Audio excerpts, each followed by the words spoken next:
Welcome back, Fantasy Endgame fam, fantasy baseball players. I'm in my usual spot, but Pierre, you are somewhere new. You are live on location, taking in Miami Marlins baseball. Okay, you're doing more than just taking in Miami Marlins baseball, but you did take in a Miami Marlins baseball game yesterday, yes. Anything to report that we should know about that could help us in our fantasy leagues? Actually, yes. And it's funny because somebody already had one of the questions. I'm looking at the questions. You guys are here nice and early. A question about the guy I saw pitch, Yuri Perez. I saw him pitch, and not intentionally that I planned to see him specifically, but it's always nice when you get to see an exciting young player. And I will say, it did make me feel great for fantasy what I saw. I'll get into the details when we get to Tyler's question. But as all of you are baseball fans, it's different, right? Watching the game versus looking at the box scores and looking at the stats, and watching the game in person versus seeing it on TV. I mean, it really is different. There's this whole thing in football, which I hate and I don't want to get into, like the film watchers versus, yeah, I broke down some film. Like, dude, you watched a YouTube highlight video. That's not exactly what it is. But anyways, there's the film watchers versus the stat guys and all this stuff. It's like, you know what? Both. You need both. That's just the reality. Just not one or the other. But I always appreciate getting to watch the games, but also seeing it in person. So I'll touch on that, especially Yuri Perez, a little bit. But one finding I can definitely tell you I took away from the game, which the Marlins lost 7-0, is the Marlins are not good. Well, I think we already knew that, but thank you. And yes, we will get to that. But first, we're here for our 2-start streamers. So let's talk about some other pitchers not named Yuri Perez who can maybe help you at least once or twice this week. And let's start with a guy who's been pretty good, Matthew Liberatore. Is it Liberatore, however you pronounce it. Coming off a nice start again after two kind of rough starts. Coming off a nice start against the White Sox, sure, but still, when it got you a quality start, 2 strikeouts in that game. Does get the Cubs to start with. It's, could be dicey, but then Cleveland, that's pretty nice. Now, I would say the downside, I mean, the plus side here is, he goes 5-6 innings, so always a chance for a win or a quality start, but only 66 strikeouts in 79 innings. So Liberatore, however you pronounce it this week, I mean, this is your number one 2-start streamer. I'm already not feeling good about this week. This is your number one guy. This week is interesting. Every week is interesting. The deeper we get into the season, the sketchier it gets. Let's just face it. All the good pitchers are probably taken. At least they should be. But it's interesting because Liberatore is a guy I was a little late in the game to really come around on, because you've seen him. I mean, last year, no good, not good. Couldn't stay healthy, couldn't command. And this year, all of a sudden, he just will not walk batters, and he was looking like a full-fledged breakout. So it was like all in, head first. This guy is going to be one of the revelations of 2025. And then what happened a couple weeks ago, we hit this rough patch where I was just like, this is why I'm out. Like, no. Fatigue, shoulder fatigue, no less, right? That never is good. And then all of a sudden, he was walking guys. He got hit hard. It was like 3 straight bad starts. I was like, okay, well, there it is. There it was. It was a mirage. But maybe I was jumping ship too soon. He bounced back. The command is still there. And I've heard no issues. And he was actually able to go more than like 4 or 5 innings, because that was another issue, right? He was like, okay, well, what if they're just going to limit him? Right? He didn't have a big workload the last couple of years at all in the majors. And he's had injuries. Maybe he's just going to go 5 innings. That's it. But maybe now those worries were premature. The Cubs, not a great matchup, of course, but the Guardians are there. I still think I should give him the benefit of the doubt. And, given the options here, I think it's only right to put him first.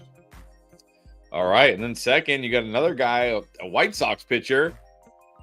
Again, Shane Smith. Again, a tough first matchup against the Diamondbacks, but then does get the Giants at home, so that's pretty nice. Now this guy is coming off kind of the opposite here. He's coming off a really bad start where he only went 4 1/3 innings, gave up 5 earned runs against the Cardinals. But again, he's been mostly good this year. So are you expecting him to bounce back against the D-backs? The D-backs will be tough, of course. This is take two, right? I think last week he was supposed to be a 2-star streamer. They had to start postponed, and so we're going to try him again. I think we have to look at the whole body of work for the season. You don't want to get caught up in just a bad start, maybe even a bad week, and say, "Oh, that's it, I'm out." Because every pitcher, no matter how good they are, right? Every pitcher will have a bad start, and a lot of pitchers, even the all-stars, you go look at their game log for this entire season, they might have back-to-back bad starts. And so, you give the benefit of the doubt to, like a guy like Zach Wheeler or Logan Webb, and you don't want to do that with Shane Smith, but he's been so consistently solid all year. I'm not going to let one bad start just take me completely off him. And so I wish the first matchup was better, but I think he'll be fine. And again, gets the Giants' second start. I know Devers is there. It doesn't make it a great offense all of a sudden. So I still think this is one of your high floor options. All right. And then I always like this is the kind of guy I like to stream. The guy nobody wants but has a great schedule. Talk about Chad Patrick of the Brewers. Gets the Pirates and then the Rockies on the road, which the Rockies can barely hit at home, let alone on the road. Now, Chad Patrick has not been great lately. The last 2 starts, giving up 9 earned runs in 10 innings.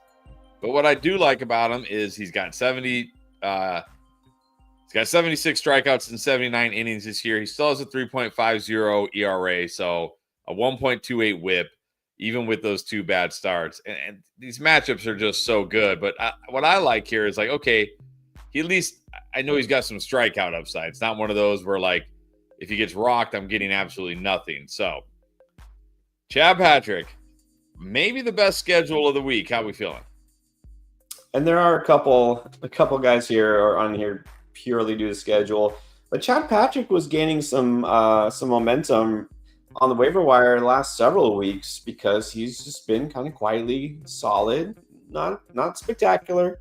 Not a big name. Nobody knew him. He wasn't even going to be in the rotation until the year started. And of course, Brewers need some help. So on the one hand, you could say basically just fill in the blank. X pitcher gets the Pirates and the Rockies. Sign me up. I don't. It doesn't matter who he is or what his name is, right?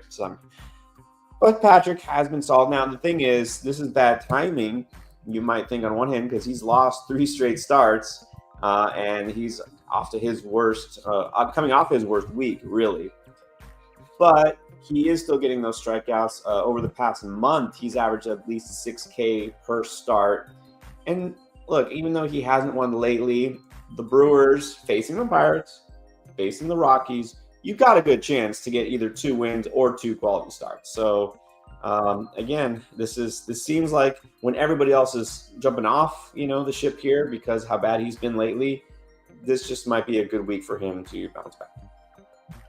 All right, let's move on to another streamer guy I've tried to stream this year, but he just hasn't been available when I've tried to stream him, but always feels like a streamer, Luis Severino. Now, you look at the matchups this week, at Detroit, at the Yankees, that doesn't make you feel good, although the Yankees are kind of struggling right now offensively.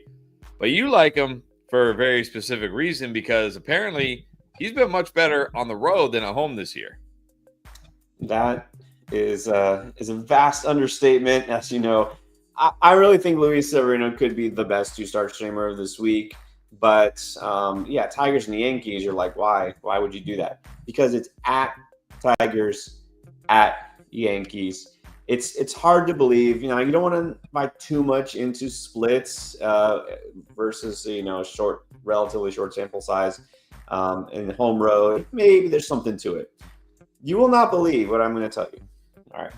Luis Severino, in 6 starts away from Sacramento, whatever, road starts, a 0.93 ERA. He is almost unhittable on the road. And both of these matchups, good teams, they're both on the road.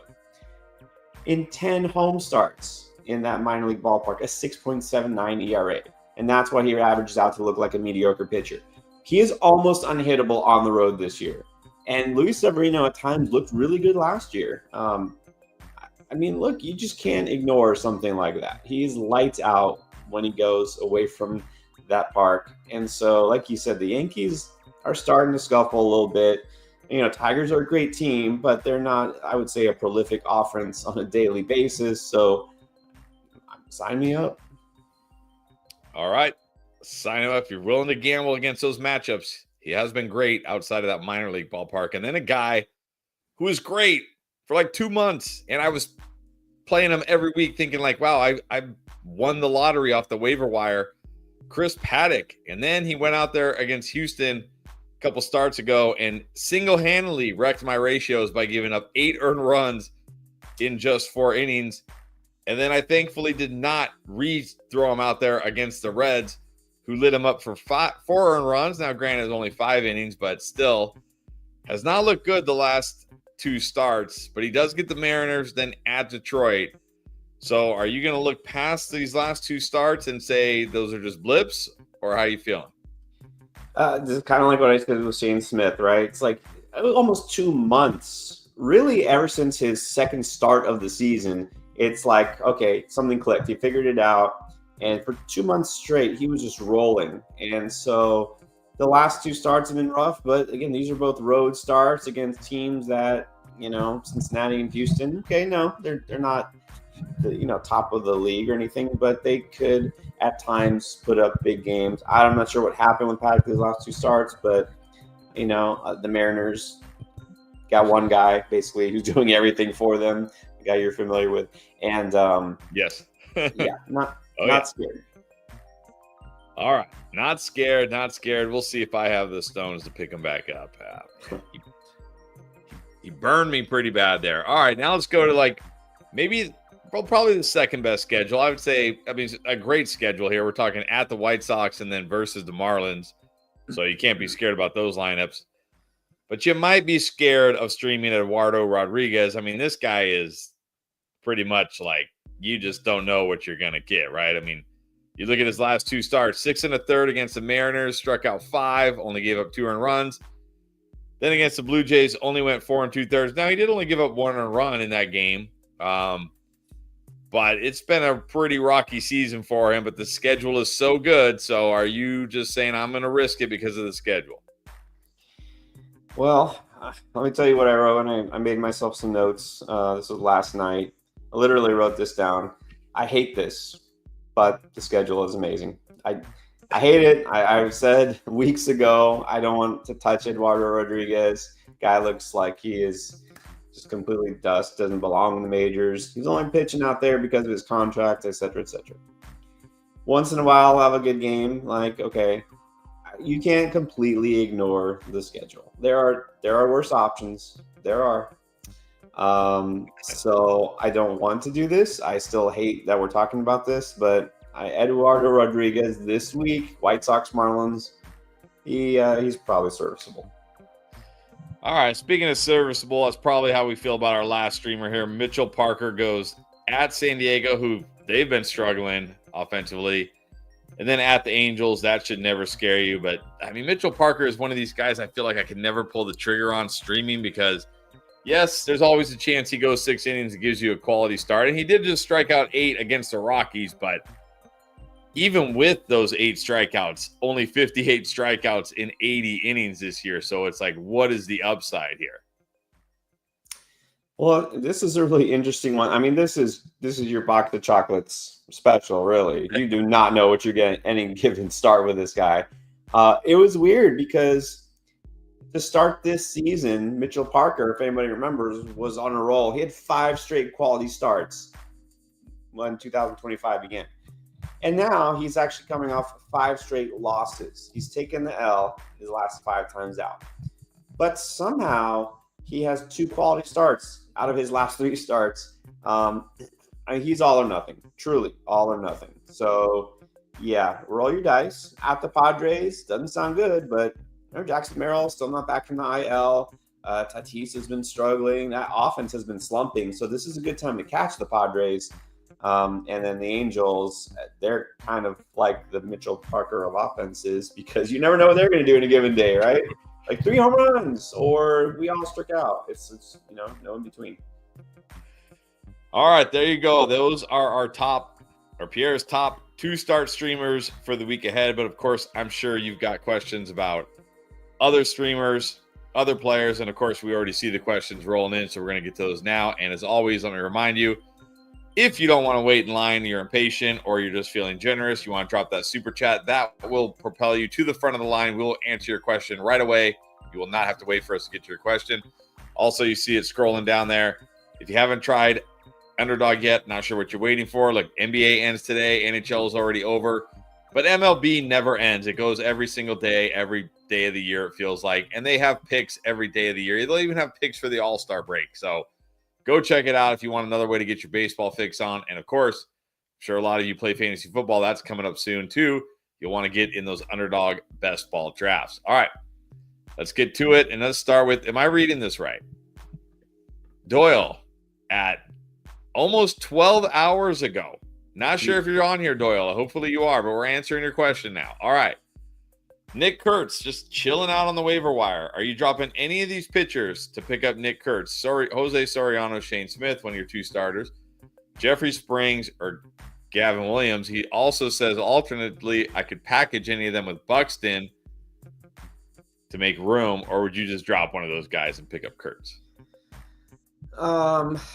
Well, yeah, I know. You might remember I had a lot of love for Jose Soriano preseason. That love has disappeared. I don't think you need to hold on to him. He is a streamer, and that's it. So you can definitely drop Soriano, and I think you don't have to hold on to Springs either. He's been better lately, but he's still, one of those pitchers that could help you or hurt you. Not much in between. So I would just drop Soriano to get Kurtz. Pronto. Now, if you can package, well, I don't think anybody wants Soriano, maybe or even Springs. You could probably trade Williams or Smith to get something. I would like to do that. I'd like to say, yeah, package Buxton. I'm definitely going to sell on him. If he's still healthy and active, sell him while you can. A reasonable pitcher to get for one of those plus Buxton. I mean, you can't shoot for the moon, but you could try to buy low. Let's see. I still feel like Clay Holmes is undervalued. I mean, he's been solid. He's, a Sonny Gray, somebody like that, someone who's kind of effective but boring. You know what I mean? Somebody like that. Maybe a Seth Lugo who has gone quietly back to being solid. Someone kind of uninspiring. All right. Thank you, Doyle. Hopefully you're here to hear that, or hopefully you watch it later to hear it. All right. What about Center for Access to Information and Justice? Nice. We need more of that, I feel like, these days. Yeah. I feel like, should we be careful what we say here tonight? Are we being watched? Baseball information. Oh, okay. Baseball information. Sure. All right. Which KC player would you prefer, Maikel Garcia or Sal Perez, if you needed help at catcher? And you already had Jordan Westberg and Luis Garcia Jr. Okay, so that's interesting because I normally it would be Perez in a heartbeat, but Perez has been, disappointing this year. Garcia has been doing pretty well, actually. If you need help at catcher, I would still do this. I would still take Sal. I think he's going to have a better second half. I talked about him a couple of weeks ago, and I felt like he was a buy low. Nothing's changed. He's still a buy low because he hasn't done anything great the last couple of weeks. And you have Westberg. I would rather have Westberg than Garcia still. I would do this. I think it's fair. All right. Thank you for that. All right. Here it is. Here's Tyler's question. Are we holding or cutting Yuri Perez? All right. So what I saw in a nutshell, Yuri Perez, a talented pitcher. It's always fun to watch a guy who, is one of those, because of his size, right? It's imposing kind of pitcher. He throws heat. And he looked good in spots for the most part. What you don't see in the box score, probably the biggest moment of the game, was in the 5th inning, I think it was. Matt Olson launched one and was rounding the bases because they called it a home run. But upon replay, it was just foul.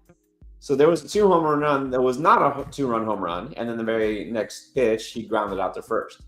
But he was that close to giving up another 2 runs. But then what happened is he gave up another hit, another run, and so he got pulled. It was kind of an uninspiring end to his outing. He wasn't mowing down the Braves offense, put it that way. But what also worries me, this is another outing where he was cut short. I don't think he even finished 5 innings. And now this is a pattern. This is what we were seeing. This is exactly what I was worried about when I talked about Perez when he first was coming off. And everyone was all excited to stash him. And, what are we going to get from him? You're going to get a team that is going to limit the innings of their frequently injured, very young pitching prospect when they have nothing, like there's not even the pretense of contention. Why would they put him out there and risk him getting hurt? So I'm making sure I got this right. 3 innings, 4 innings, 4 2/3 innings. It's not going to get you a whole lot of good in fantasy when the guy cannot even go 5 innings for a team that's not going to win anyways. So the point here is there's no real reason to hold him if you're not in a keeper or dynasty league because there's not enough value here. Even if he goes, 4 2/3 scoreless innings, I'd rather have a guy who's going to go 6 or 7 innings and give up 1 or 2 runs because it's the same thing. You know what I mean? So, I think I'm just saying you can cut him. All right. You have permission to cut him, Tyler. All right, back to pitchers or sticking with pitchers, I guess. Harry Grossman, what's up? Wants to know Sandy Alcantara, who's been pretty good, 3 quality starts over his last 4, is on waivers. Somehow, Harry Grossman still has Brandon Pfaadt. I don't know why, but he still got him. So, would you drop him for Alcantara? Yeah, I was gonna say you can drop Pfaadt for streamer of the day. Anything. So yeah, I would definitely do this. And Alcantara, just last week he was on the video. He's looking better, figured something out, and it's just a matter of time now, maybe a couple more weeks before he's a Dodger. That's even better. Ooh, all right. What's up, Raul? Wants to know he's in a deep 12-team head-to-head Roto Dynasty League. He traded away, remember Dynasty, Jacob Wilson, Cam Smith, and Chandler Simpson for Sandy Alcantara and Brandon Lowe. He's got good shortstop depth, but he wants to know, did he give up too much? Shooting his shot for a title. Yeah, this is definitely a win now move, right? In Dynasty, I wouldn't have done that because I'd rather have the years of service, Jacob Wilson, Cam Smith. You're going to need Sandy to really ball out the rest of the season, be an ace or near ace. No, it doesn't have to be like your number 1 pitcher. I think it might have been too much. Let's just be honest here. But if you bring it all home and Sandy's part of it, then it would have been worth it. All right. Go get that title. All right, 2 Yankees, 51. Stash Boyle. Is this Joe Boyle? We're talking about Joe Boyle here? I assume so. We stashing him? No, Joe Boyle is man. What could be, what could have been, I don't know. He looks great in a pinch, he'll have 1 spot start, one appearance where he looks dominant, and then all of a sudden he'll go back to walking every other batter. Just remember, Joe Boyle has been in the minors for a reason. It's not because he's coming off of season-ending injury, not like Yuri Perez. He's in the minors because he has a hard time finding the plate sometimes. So, no, I'm not going to stash him. All right, don't stash him. All right, Josh wants to know he's got Bryce Harper on the IL, Jonathan Aranda, Nick Kurtz, and Alec Baum. So when Harper comes back, who do I drop to fill first, third, and DH? So who are you gonna drop here when Harper comes back? If you have to drop one of those, I would rather keep Kurtz. Obviously you see what he's done lately. I'm going to keep Aranda. I like him. I think he's still undervalued. Him and Bohm, similar type of players where, they probably have 20 homer upside. Although I take that back. These days, Bohm looks like maybe he's like 15 homer max. I'm going to keep Aranda. All right. There The you go. Bum gets dropped. Bum gets dropped. See you later. All right. Back to back wants to know, are you selling high on Andy Pajas or are you just riding this till the wheels fall off? I called him a sell high earlier in the season, and I think to some extent you can still consider him that. I mean, the high is not as high because, after April, he was crushing it, right? His numbers stacked up against everybody else looked a lot better. He's still productive. I think he's a guy that you could keep riding and be fine. But if you sell high and get something, that's fair, I think that's fine too. So I think you can go either way with Pajas. All right. And then what about Mick Abel? Thoughts on him after this past week? And then wants to know, would you drop Roman Anthony for Kurtz? Now that's an interesting one. First, when we talk about Abel, I know the last start wasn't great, but again, rookie pitcher, this is what you get. He will not be good every single start. He also won't be bad every single start. This is just what you get. Either you pick your spots and hope you pick right, or you just roll with him and hope that the aggregate in the end is better than it is worse. So I'm not giving up on Abel. I'm gonna hold him. I mean, in fact, I am holding him in our league. So if you don't need him, that's fine. You don't have to hold him, but I am. And then the second question, I mean, it's hard to drop Roman Anthony after a week when this is the number one prospect, but Nick Kurtz, if Anthony was number one, what was Nick Kurtz? The number 3 prospect in all of baseball, or what? Doesn't matter. Who's helping your team right now? Kurtz, okay. Who is going to help your team more a month from now? In September when it matters. I don't know. I'm asking because I don't know. I'm gonna say I'll go with Kurtz. Well, what about this from Super Dave? What's up, Super Dave? What about just dropping Abel for Kurtz and keeping both Roman Anthony and Kurtz? Yeah, I mean this, is coming out making me sound like a Kurtz truther, which I am. I'm a big fan of Kurtz. I'll say yeah, I'll drop Abel for Kurtz. All right, there you go. Do that then. All right, what's up? Neftali wants to know. He's got Bubic, Casey Mize, Drew Rasmussen, Nick Pivetta, George Kirby, Clark Schmidt, and Grant Holmes. Are any of these guys droppable or tradable? And if you're going to make a trade, who and what would you be looking for? I don't think any of those pitchers need to be dropped. The only one I think is, not a must-hold is maybe Grant Holmes. And oddly enough, Grant Holmes is the other guy I just saw in person. On the other side, Yuri Perez. And then there was Grant Holmes. Grant Holmes looked great against the Marlins.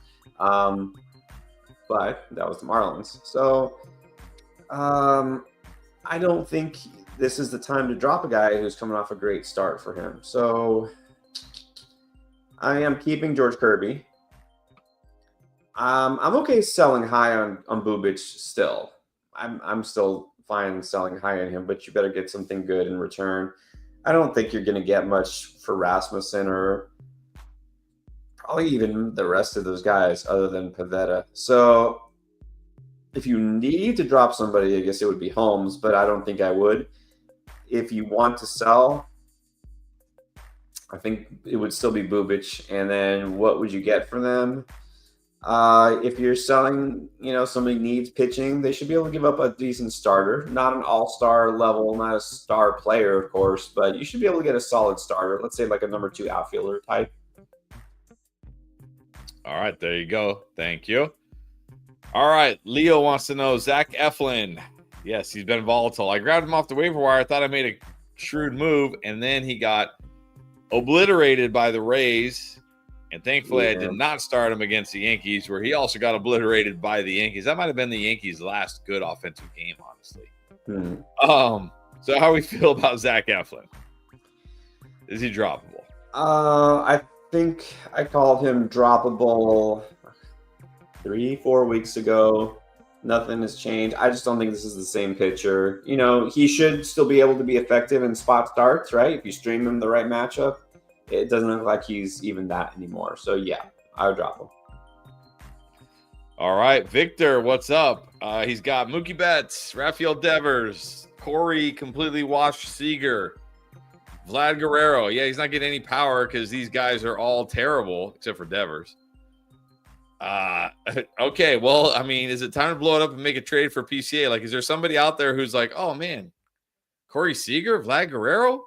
I'll give you PCA. Like, no one's doing that, right? Like, I mean, Well, would any of these players get you PCA right now? Would any combination of these players get you PCA? that's the problem. I mean, you're basically asking, should I sell low on my star players who are struggling? I don't think so. Well, I'm not doing it with Vlad because what I said is Vlad is probably going to have a better second half. He has the potential to have a huge second half. This is what he did last year, right? So keep Vlad. What are we doing with Seager? Like, what is this guy just done? Is he washed? Is he done? Is he washed? No, he's not that old, and he's, it's just to me, I really think this is more just a team thing. It's just the Rangers, right? It's like there's something going around the clubhouse, and it's infected everybody. They can't hit anymore. But I'm okay. Look, I'll tell you what, I'm okay moving Seager because the resume says he should be fine. But the way this year is going for the Rangers now, I'm like, I don't know. Maybe it's just time to move on and sell for the name value, right? So I would say if you're going to move somebody, it would be Seager. Now, that's not going to get you PCA, of course. You would have to try to trade Betts and Seager. And then like, okay, is that smart? Am I really doing this? Trading Mookie Betts plus another all-star player? I think you're going to have to be patient. Like, I hate to say it. You could try to trade Seager straight up for someone else and hope that pays off. But I think you're going to hold Betts. You're going to hold Vlad. There's no reason to trade Devers. All right. Good luck. I know it's pain. It's painful. Freddie Freeman too, man. Oh my God. Okay. Freddie Freeman's legit washed, right? No, man, he was great the whole first couple months of the season. Well, yeah. Like, this is what old guys do. They start great because they're healthy, and then Well, could be it. Yeah, maybe the aches and pains. I don't know. I think he'll be all right. The Dodgers, you know what the Dodgers, they're cold. They're like, let's just get through the All-Star break, and then we'll start trying. All right. Let's give one from F here. Would you drop Matt Shaw or Matt McClain for Colt Keith? Got a hunch McClain. Okay, this is very frustrating to me. And I have no one to blame but myself. McClain was just sitting out there on waivers. Yep. And I was like, man, he's starting to heat up. I should go pick him up. But I'm like, but you know what? I was like battling Anthony for like quality starts. And I'm like, no, let me pick up another streamer. Let me pick up Cade Horton against the Mariners. Try to eke out those quality starts. That was my last waiver pickup of the week. He didn't even give me a quality start. He was terrible. And then today I saw Andrea picked up McClain and he hit a homer today. And I'm like, I should have just picked up McClain. I wanted to pick up McClain like yesterday, but I didn't. Instead, I picked up Horton. But anyways.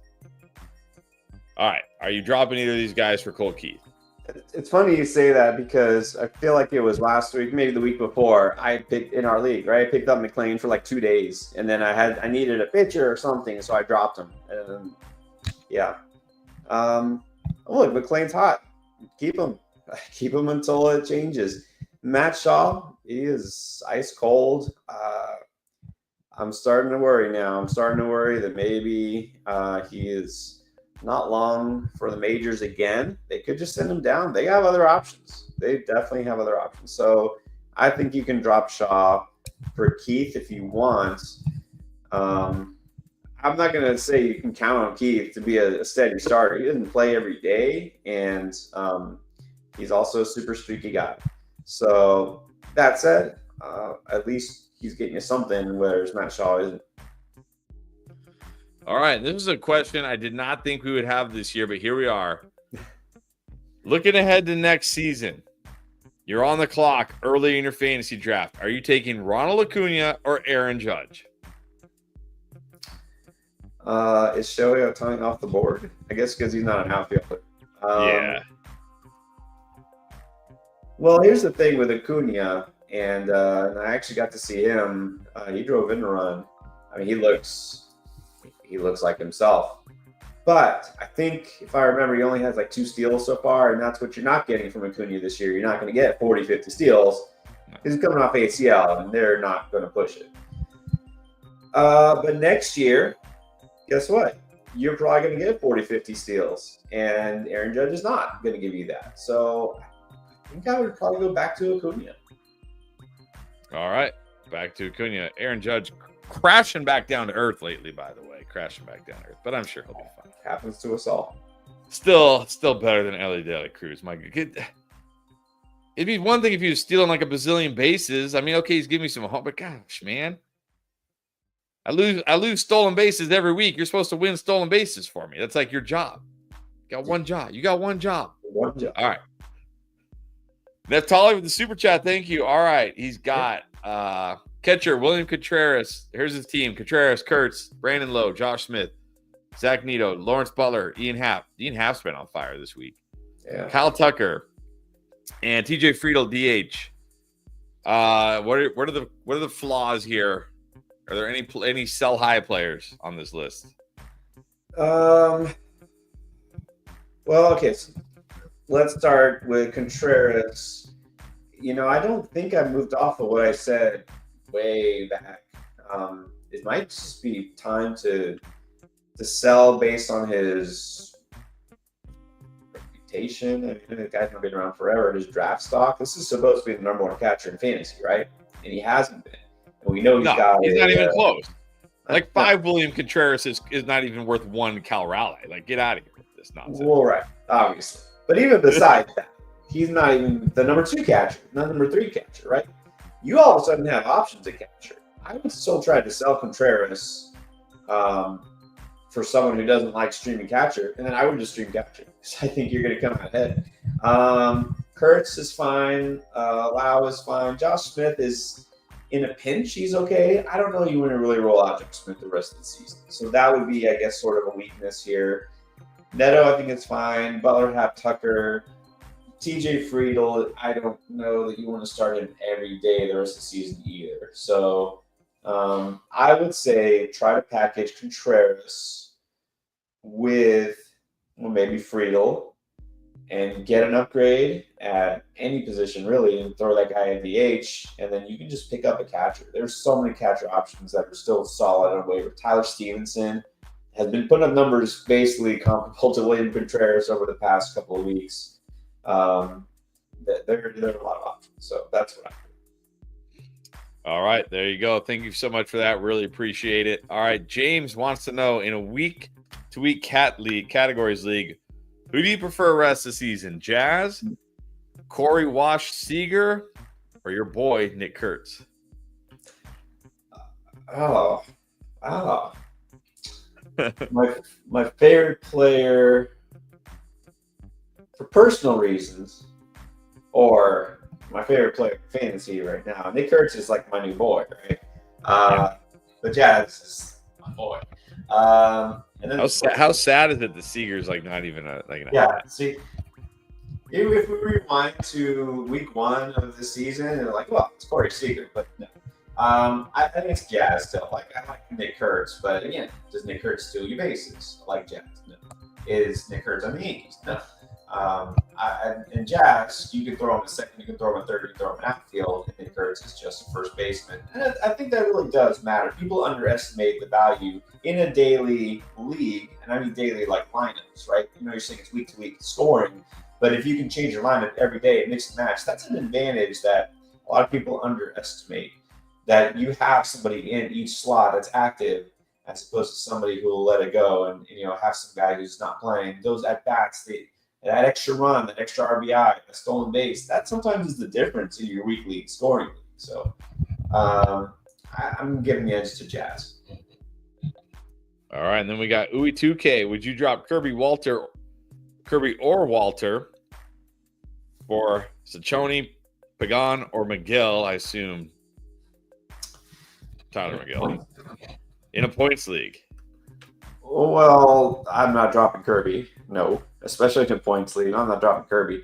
Walter finally, it happened, right? This is the natural regression.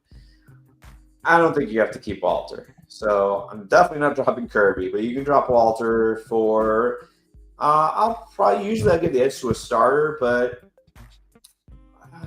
I think I'll still go with Pagan. It seems like Pagan's just going to be the guy in Cincinnati, and he'll get you saves. I don't know how many points you get per save in your league, Yui, but I would still go for Gone.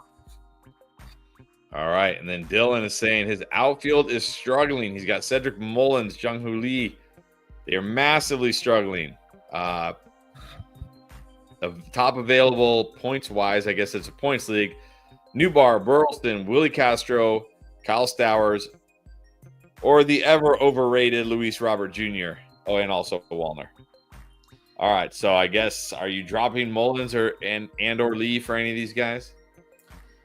You can definitely drop Mullins. You know, he's this is like you said earlier. I guess he's like with Freddie Freeman. He had his good money. He got it all out of his system early in the season. Now he's like, oh my back. Oh yeah, all the running. He's got some quad issue now. Like,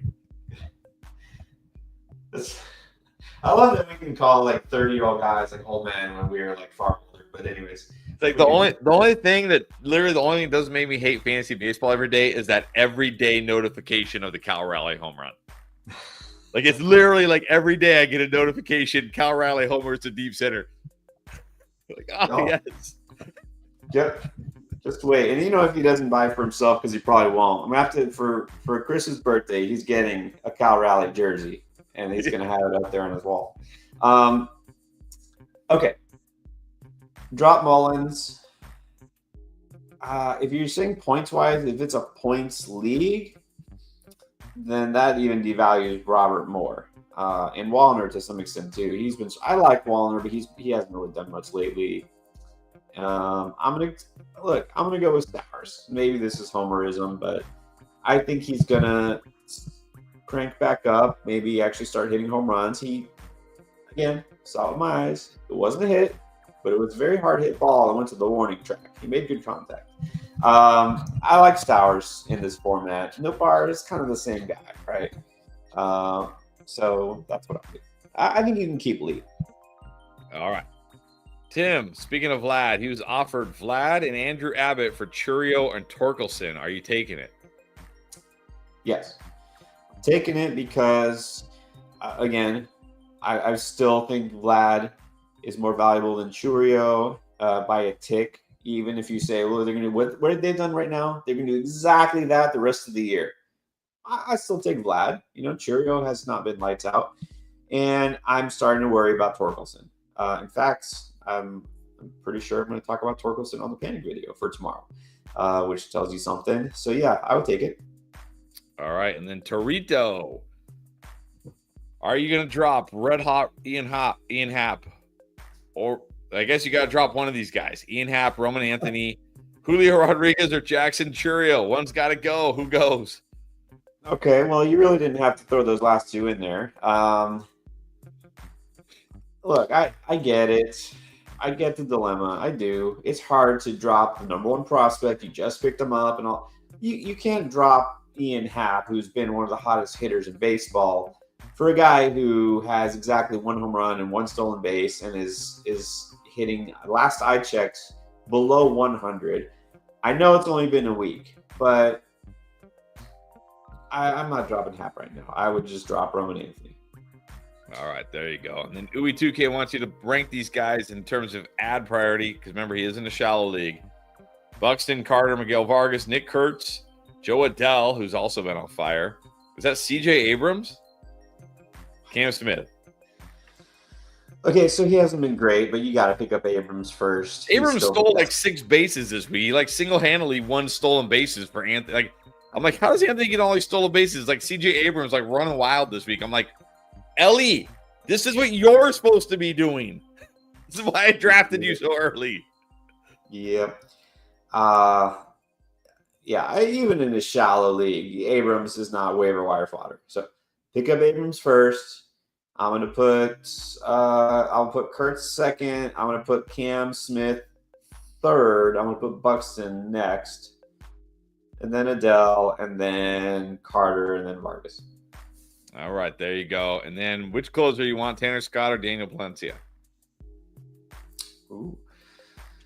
I mean, Palencia's still been rolling. I don't see any reason not to trust him. I feel like he's getting more saves going forward if all things remain equal. So I'll go Palencia. All right, and then AD, what's up? Head-to-head points league. Would you drop one of the Holmeses, player Grant, or Noah Cameron for Sean Manaea? Yeah, one of the Holmeses. Which one is it? For Manaea, I'm going to keep rolling Cameron out as long as he's in the rotation. He's been solid. I'm not dropping Clay Holmes, but again, I think Grant Holmes, I'm going to give him one more turn because Manaea is not quite back yet. It's soon, but I think you can drop Grant Holmes. Yeah. All right, and he's got another one. You talked about Drickson Profar on the waiver wire video. He's coming off the PED suspension, which means he might struggle. We'll see. But would you drop Mike Trout to pick him up? If it's an 8-team league, you can. If it's like UE 2K's league, I guess you should be able to get something for Trout, right? Can't you get something for Trout? Trout is the guy that, like, I think a lot of times people, you don't even need to know what he's done lately, like his stats. Like, right. Oh, it's Mark Trout. I know. Try to trade him. See if you can trade him, package him. You're probably gonna have to trade him with something to get something, but try the 2-for-1. All right, Vientos. Would you pick him up if he's out there on the waiver wire and drop Toro in a 13-man Roto league? I'm curious how that works. I guess every week somebody has a bye. How's that work? It's Roto, so that's right. You're not playing. Never mind. Yeah, all right, but anyways, you're dropping Toro for Vientos. Yeah, you can drop Toro. He was hot for a little bit, but take a chance on Vientos. Far more upside. All right, and then speaking of that 13-team Roto, how much fab you dropping for Chase Burns? Well, is he up for good? No rookie pitcher is ever up for good. They have to make good. And it didn't go well for Chase Petty. Now, Chase Burns is a higher prospect. Chase Burns has been dominant. It doesn't mean he'll dominate in the majors. So I don't go overboard for a rookie pitcher ever. 10% max. And that's only if you really need help pitching. All right. Only 10%. Don't go crazy. All right, Mr. Waking Up wants to know, what do we do with Michael Harris? He was great in the second half last year. Will he be that again? Or are you dropping him for Moniak of the Rockies or Adolis Garcia? All right. Like I did say Michael Harris, a little while back, you could cut him if you are going to pick up a guy like Jack Caglione's available and I don't have room or, I have this trade or whatever. I'm not dropping him for those guys. Like Adolis has been fine, but no, Michael Harris I think is still holdable. I think you can still hold him and be okay. I wouldn't drop him for those guys. All right, then James wants to know, rest of the season, who's better, Vlad Guerrero in the categories lead, Vlad or Devers? By the way, is anybody worried about Devers getting a massive park downgrade here? Am I the only one who's like a left-handed power hitter? Look, I know Barry Bonds hit a bazillion home runs in there, but Devers is no Barry Bonds. No, I don't think anybody has ever considered Devers the next Barry Bonds. There is no next Barry Bonds, but like a left-handed power hitter and going from a great hitting park to a terrible hitting park. No one's worried about this except me? I am.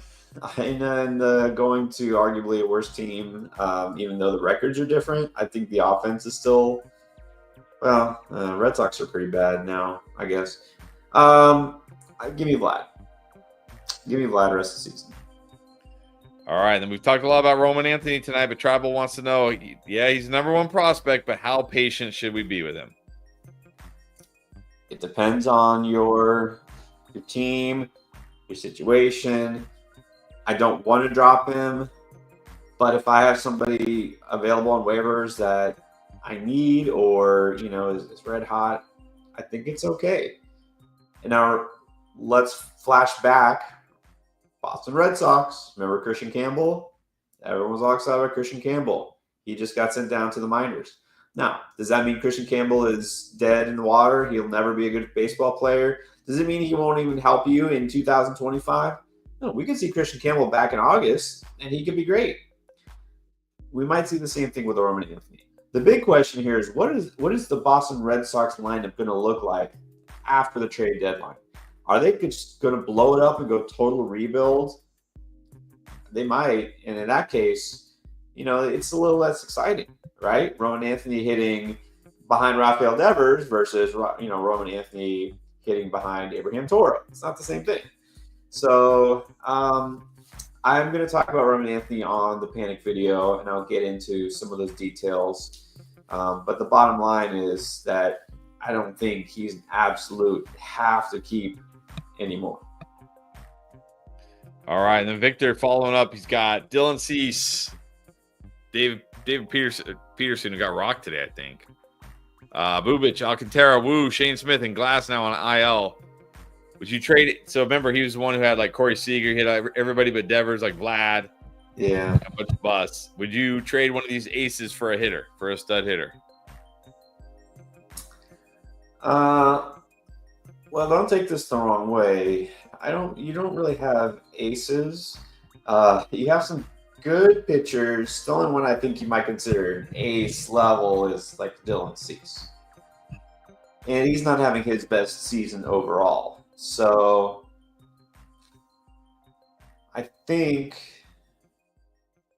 honestly, and I'm looking, you might need more help pitching than hitting. But if Glasnow comes back, that helps you. There's nothing wrong with streaming. All right, streaming is effective. You don't need a rotation of 8 really good pitchers because most teams are not going to ever get that. So I think probably at this point, what I would do is hold tight here, because even if you trade like a Bubic, it's leaving you kind of thin. I think your pitching might be kind of thin. I think you're stronger on offense than with pitching, is what I'm seeing here. All right. And then Ethan, we talked about some 2-star streamers. What about Justin Verlander? He gets your Marlins and the White Sox this week. Are you doing it? I briefly considered Justin Verlander. Very briefly. Now, actually, it's funny. Verlander, if you look, he had an NA by his name. Like, what's going on? He's on paternity leave. Yeah. Got another congrats, Kate Upton. Congrats, Justin Verlander.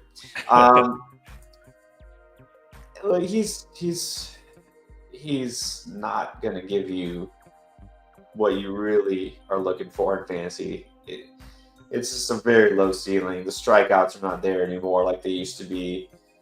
Maybe he'll squeeze out a quality start because of bad matchups, but I didn't think it was worth putting him on here because nothing this year has shown me that I talk about dust, right? The dust meter, he's pretty high up there. He's going out there, he's rolling out there every 5 days because he's trying to pad the resume, right? The Hall of Fame resume. He's got a couple of things he's close to. I can't remember if it was strikeouts or wins or something. He wants those numbers, but this is not the same guy. All right. And then Tribal with our, I guess, bi-weekly Ben Rice question. It feels like this guy gets hot and everybody go, oh, Ben Rice, and then everybody drops him again. All right, but he's been hot the last couple of games. So is this it? Is he finally on a roll? Is this Probably not. He's fine. He's still a guy. He's like a tweener, right? Like he's good enough to pick up, but he's not like you have to hold him. You can go either way. If you have him, you can play him, and he'll help you a little bit. But he's not like on a torrid stretch or anything like that. Yeah, if he gets catcher eligibility, that helps as well, for sure. But I don't think it's all of a sudden that his draft, his stock skyrockets or anything like that. It just becomes a little bit more helpful in deep leagues. All right, and your sound's getting a little, I don't know if the mic's moving away from you or what, but you're starting to get a little hard to hear. Oh, okay, sorry. There we go. All right, Dario wants to know, he lost another week due to pitching. So if you wanted to trade Jacob Wilson for a starting pitcher, who would he be looking for? Jacob Wilson for a starting pitcher straight up. All right. Well, let's see. Again, you probably know you're not getting, top shelf starter for him. He's solid, but, limited in terms of the categories. So A fair trade that might actually go through. Nick Lodolo. That might even be a little aggressive. Could probably get Noah Cameron. Now, do you want Noah Cameron for Jacob Wilson straight up? That's a little iffy. So I don't know. That's a risky one right there. Let me see. Who else possibly could you get? Coming off, I would say decent, but not amazing. Started a lot of strikeouts, but overall, you might shoot for like a Tanner Bybee kind of pitcher. I think somebody in that range. You know what? Maybe this is a time to try to buy low on Matthew Liberatore, but even then, you might not be getting enough back. All right. Good luck, Dario. Thank you. All right. Let's go Giants, I guess. Would you drop Gavin Williams or Chad Patrick to stash Luis Gill or Bryce Miller? I'm not stashing Gill. Just not worth it. I think you can stash Bryce Miller if you have an empty IL spot. But I don't think we're going to see him real soon. So I don't think you need to drop one of those pitchers. Patrick is a 2-start streamer, so I'd rather just keep him. I think you can just keep Gavin Williams for now too. So no, I'm not stashing either of those guys right now. All right, then speaking of Jacob Wilson, F wants to know, who do you prefer rest of the season, Jacob Wilson or Gunnar Henderson? It still has to be Gunnar Henderson. It's got to be. Disappointing season for the Orioles. Gunnar hasn't quite lived up to his draft status, but he's just still got so much more upside. All right, there you go. And I think we're caught up on questions, but I want to pull this one up from Carl because this is insulting. Offered Freddie Freeman and I guess Sal Perez for Cal Raleigh. And he laughed at me as he should. Okay, serious question. You have Shohei Ohtani in our league. If I sent Raleigh for Ohtani, how quick are you hitting accept? I'm not trading Ohtani for not even for Cal Raleigh. 31. This guy is like a home run every single day. Yeah, but Shohei Ohtani is still Shohei Ohtani. Oh, look, Shohei Ohtani, Aaron Judge. That's maybe Tariq Skubal. That's probably the list. After that, okay, anybody straight up for Cal Raleigh, you got to take Cal Raleigh. All right, but here's an actual Ohtani greater than Raleigh by 5. Tell me you don't have Cal Raleigh in any of your leagues, John. Cal Raleigh also has, by the way, 8 steals this year, which I think is only 3 less than Ohtani. So Ohtani doesn't even dominate in the steals. Honestly, I think Cal Raleigh is beating Ohtani at every stat except maybe batting average. Honestly, it's insane. I almost, at what point do you like he can't keep doing this, right? At what point do you just give up and say, okay, he's just going to do it? He's going to hit 60 home runs. I guess he is. Okay, so here's another question while we got some time. If Cal Raleigh breaks the American League home run record, which everybody's like, oh, Aaron Judge broke the American League home run record, even though 5 dudes have hit more home runs. They just all happen to be in the NL, so congrats to you. Do they have to give Cal Raleigh the MVP? Because they gave Aaron Judge the MVP over Shohei Ohtani that year, who had a monster year and I think won 13 games as a pitcher. Because he broke the American League record. Whoop-de-freaking-do. So Cal Raleigh hits 64 home runs this year. Does he have to have the MVP over Aaron Judge? I don't think even if the Mariners don't make the playoffs. Yeah, which doesn't look like they will. I don't think he even has to hit 60 home runs. I think they'll still give him the MVP because here's the difference, which is also why, like you said, Ohtani should just always have it over a guy like Aaron Judge. But he's a catcher. This is unheard of. Catcher is by far the hardest defensive position. Isn't he one of the best defensive catchers too? Exactly. And honestly, the fact that offense and that the team is not that great this year just makes it more impressive. Aaron Judge has got all-star in front of him, all-star behind him, all-star, polishing his bat. He's got all-star everywhere. Cal Raleigh, he's got him and a bunch of dudes, right? Like Julio Rodriguez. Now you're Julio Rodriguez, like, yeah, he's okay, but they got Cal Raleigh. It's like, even if he just settles in at like 51 home runs, he should win the MVP. I agree, but he won't. You know they're gonna give it to Aaron Judge. Though. He's on the Yankees. No, because as much as it's easy to say New York, right? The bias, all that. People like the story, right, of the upstart and the, like, oh, he's a catcher and oh, a smaller market, that's cute. And people will like that better than Aaron Judge has already won it, right? You're like, okay, yeah, we could give it to him, but I think Raleigh is the more interesting story. So I just keep worrying I'm going to wake up to the PED suspension, but we'll see. Hopefully he can dodge the test this year. Just dodge the test this year, Cal. It's fine. Yeah, just have someone else pee in a cup for him. Because is this guy going to be drafted in the first round of fantasy leagues next year?